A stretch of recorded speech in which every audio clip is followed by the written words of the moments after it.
Hey, what's going on, everybody? Welcome back to the podcast.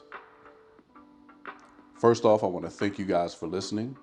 As always, I appreciate you taking time out of your busy schedule to come here and listen to this podcast today. So, it's March Madness.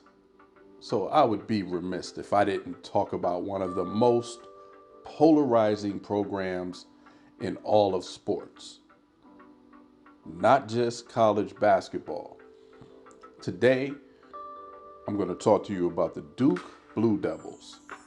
And let's be real, you either love Duke or you absolutely hate them.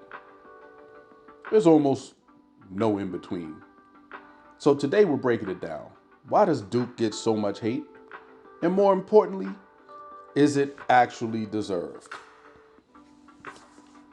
So, Section 1, the success factor. First things first. People hate winners.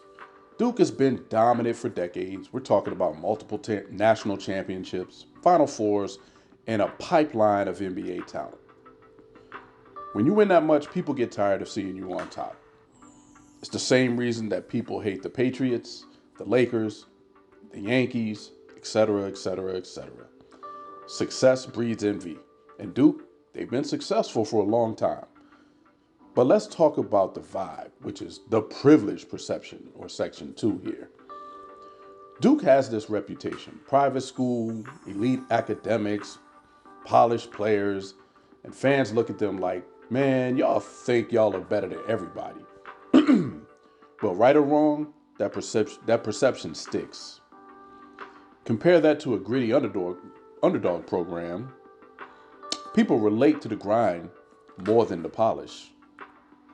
Duke feels like the team that already has everything, and people naturally root against that. Now, they also have the refs in their pocket, but I'll talk about that some other time. Section 3, let's talk about the Coach K era. One of the greatest coaches ever. There's no debate. There's no debate about that. One of the greatest that ever did the game, ever coached the game. But here's the thing. When you're that respected, that powerful, that successful, you also become a target. Some fans saw him as classy and disciplined.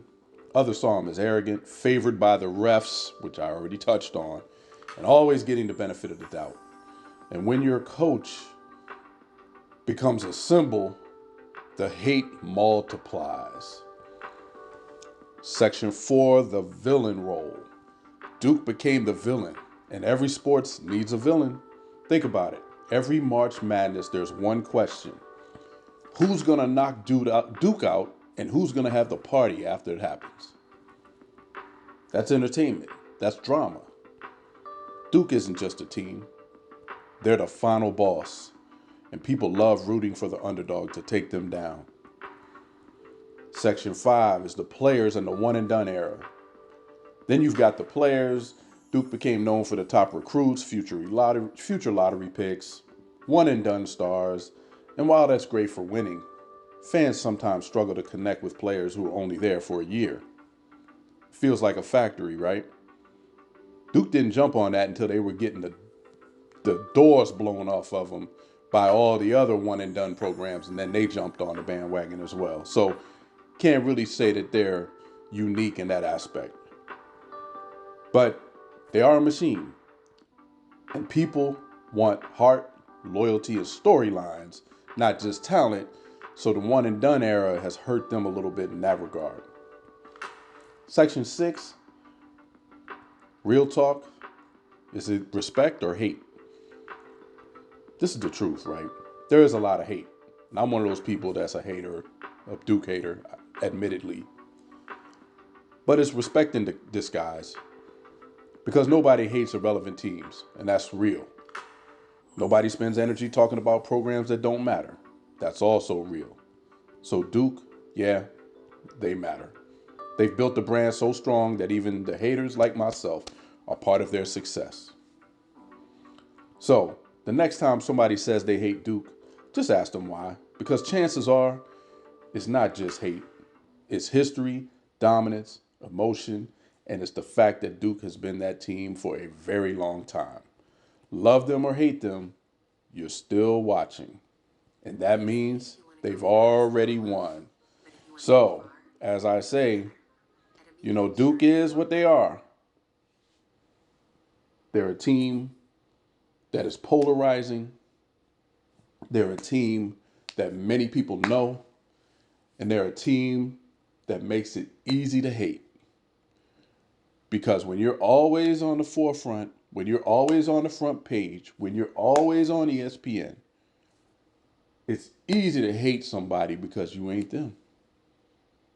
So, as a longtime Georgetown fan, and my team has been struggling for quite a while, I gotta say, as I sit here, as Duke escaped another narrow, another narrow victory yesterday, I can't wait to watch them tomorrow with the hopes that somebody knocks them out of the tournament. Your number one hater ain't nobody squeaky clean. Till next time, I appreciate you guys listening, and I will talk to you soon. Have a blessed day and have a blessed week.